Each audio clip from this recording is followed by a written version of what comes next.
उत्तराखंड में गोलू देवता जी को न्याय का देवता कहा जाता है। किंवदंतियों के अनुसार राजा झालराय जी की 7 पत्नियां होने के बावजूद भी वो निसंतान थे।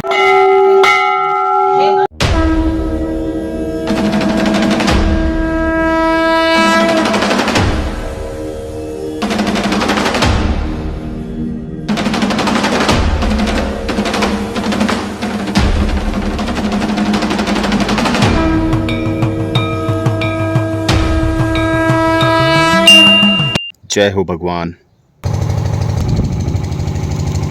सो फ्रेंड्स, हमने स्ट्रेट जाना है एकदम गैराड़ मंदिर की तरफ। फ्रेंड्स, हमें जाना है एकदम स्ट्रेट।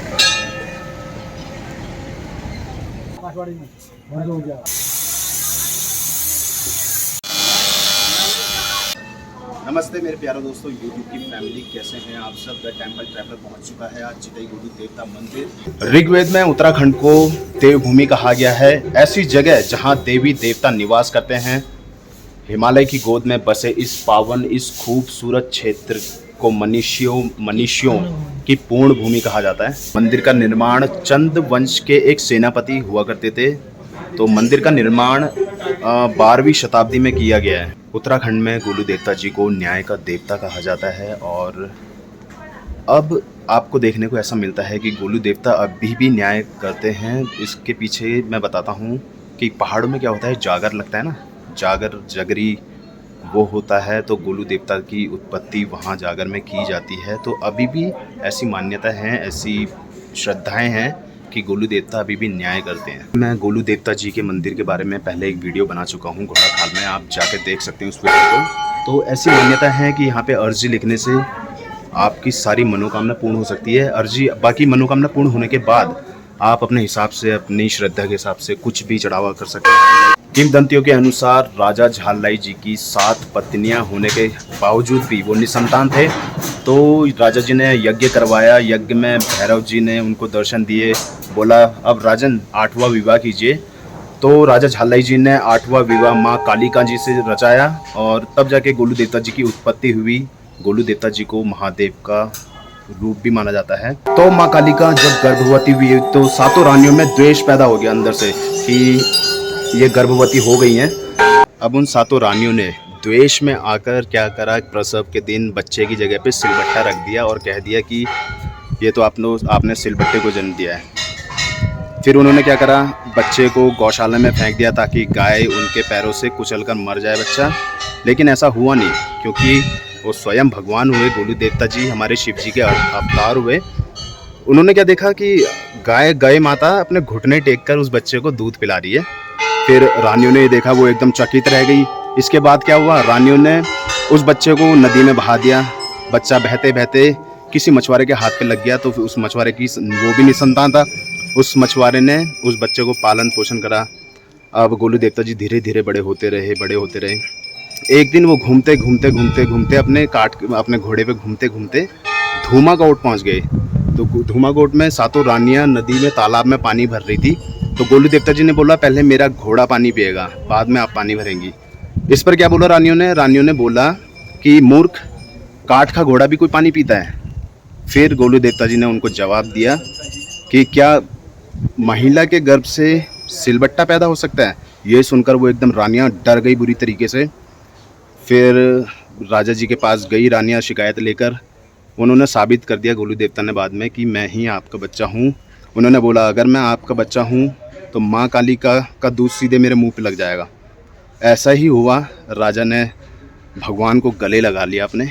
बस तभी के बाद गोलू देवता जी न्याय सभाएं करने लगे, लोगों को न्याय दिलाने लगे। इसलिए उनको न्याय का देवता माना जाता है। उत्तराखंड में जितनी भी अर्जियाँ लगी हैं सब श्रद्धालु द्वारा लिखी गई हैं, अर्जियाँ लगाई गई हैं गोलू देवता जी के मंदिर में। और ऐसा भी माना जाता है जब उनकी मन्नतें पूरी हो जाती हैं तब जाके वो अपनी श्रद्धा के अनुसार यहाँ घंटियाँ वगैरह चढ़ाते हैं।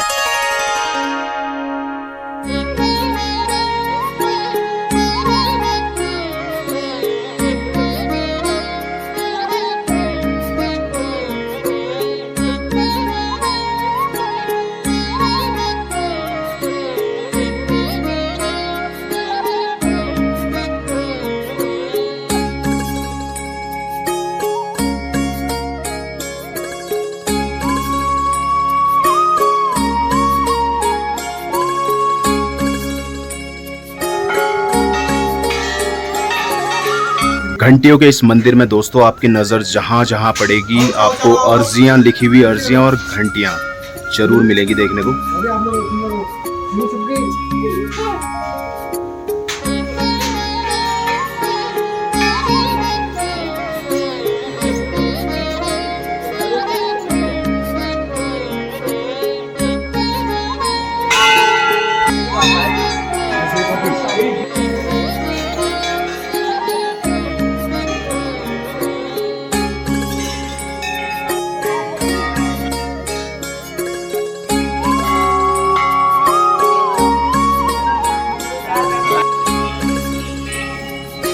दो मिनट का समय दिया है तो मैं आपका बहुत आभार करता हूँ। जो सामने आप दोस्तों जो आप तस्वीर देख रहे हैं, माँ काली का, मैंने बताया था ना गोलू देवता जी की उत्पत्ति माँ काली का राजा झाले जी से हुई थी, माँ काली का है वो। आप गोलू देवता जी के दर्शन करने के बाद माँ कालिका से मिलने के लिए आएंगे, ठीक है। उसके बाद जस्ट पीछे ही माँ काली का मंदिर की जस्ट पीछे ही आप देखेंगे यहाँ पे तो एक पेड़ और जिसको पूजा जाता है, चीड़ का पेड़ है। और इसके बारे में क्या मान्यता है इसके बारे में अभी मैंने किसी पुलिस वाले अंकल से पूछा था, पीछे बैठे हुए उधर वर्दी देखिए आप, उधर पूछा था लेकिन उनको तो पता नहीं था। चितई गोलू देवता उत्तराखंड में नहीं बल्कि पूरे विश्व भर में प्रसिद्ध मंदिर है। तो दोस्तों आप जितनी भी चिट्ठियाँ घंटियाँ देख रही हैं सब श्रद्धा का एक रूप है। लोगों ने ऐसी नहीं बांधी है, ठीक है, अपने उसमें नहीं आके बांधी है। लोगों की परेशानियाँ हैं, कुछ परेशानियां होती हैं, उनको लेकर उन्होंने यहाँ पे मन्नत बांध रखी है गोलू देवता जी के चरणों में। तो मेरा यही कहना है कि अगर आपकी भी कोई मनोकामना है तो जरूर आइए, एक बार चितई गोलू देवता आइए या फिर आप घोड़ा खाल मंदिर आइए, दोनों बात एक ही है। कोई भी मनोकामना होती है चिट्ठी लिखकर छोड़ दीजिए आप यहाँ पे, आपकी मनोकामना अवश्य पूर्ण हो जाएगी। और हाँ, अगर मनोकामना पूरी हो जाती है आपकी, वो तो होनी है, मनोकामना पूरी होने के बाद जरूर कुछ ना कुछ सहयोग जरूर कीजिएगा मंदिर परिसर को। चितई गोलू देवता मंदिर परिसर के अगल बगल के जो पेड़ हैं, चीड़ के हो गए, मिमोसा हो गया, आपका देवदार के पेड़ है, ये सामने देवदार का पेड़ है और ये मेरे पीछे जस्ट चीड़ का पेड़ है। तो देखिए दोस्तों, आपकी नज़र जहाँ जहाँ जाएगी आपको मन्नतों की अर्जियाँ मिलेंगी और घंटियाँ मिलेंगी देखने को। तो ये घंटियों का मंदिर है, मैं पहले भी बोल चुका हूँ, मन्नतों का मंदिर है। आपकी कोई भी मन्नत होती है जरूर आइए गोलू देवता जी के चरणों में रखिए अपनी अर्जी, आपकी अर्जी जरूर स्वीकार होगी।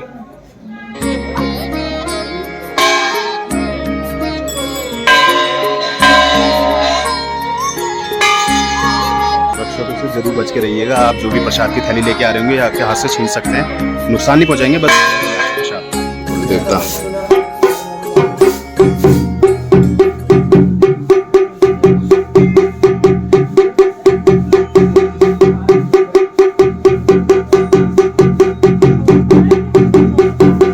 आप यहाँ से ले सकते हैं जो भी आपको तस्वीर चाहिए गोलू देवता जी की, या बच्चों के लिए कड़े हो गए, धागे हो गए, कलावा वगैरह।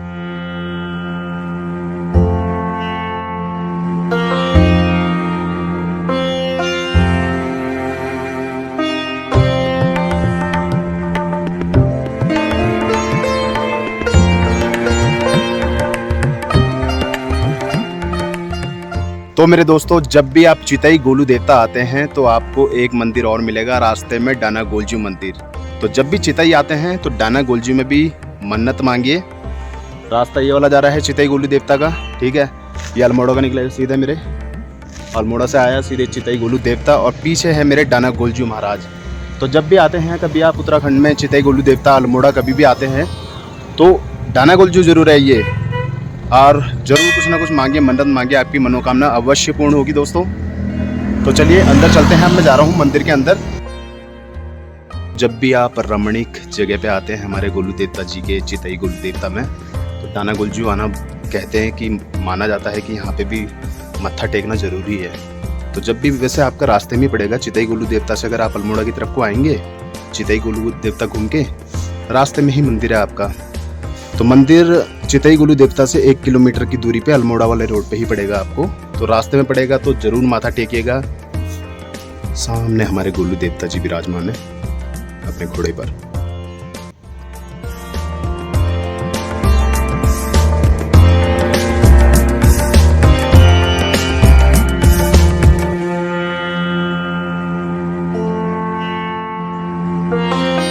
लोगों की मन्नतें पूरी हुई होंगी तभी तो यहाँ पे घंटियाँ बांधी गई हैं।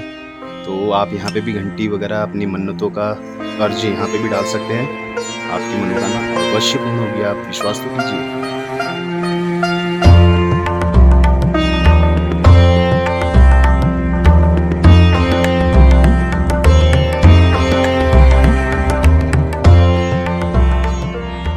टाइम हो गया है 5 बजे का और मैं भी जा रहा हूँ अब घर की तरफ। पहाड़ों में पता ही है आपको 5:30-6 बजे तक अंधेरा हो जाता है और ऊपर से बाघ का खतरा होता है। तेंदुआ बाघ जो भी है उसका खतरा बहुत होता है। और हाँ, एक चीज़ मैं और यहाँ पे ऐड करना चाह रहा था, मैं भूल गया था। गोलू देवता डाना गोलजू, डाना का अब आपके दिमाग में चल रहा होगा डाना का मतलब क्या है। डाना गोलजू का मतलब है कि पहाड़ों में रहने वाले देवी देवता। तो डाना गोलजू, पहाड़ों वाले डाना गोलजू। इस वक्त मैं हूँ अपने ज़िला अल्मोड़ा में। ये जितना भी आप नज़ारा देख रहे हैं ना, ये सब अल्मोड़ा का है। अभी रात में इस नज़ारे को देखिएगा अल्मोड़ा का, बहुत ही औसम आता है और आपको तो बस गाइस मज़ा ही आ जाएगा। कभी मेरे ज़िला अल्मोड़ा विज़िट तो करके देखिए।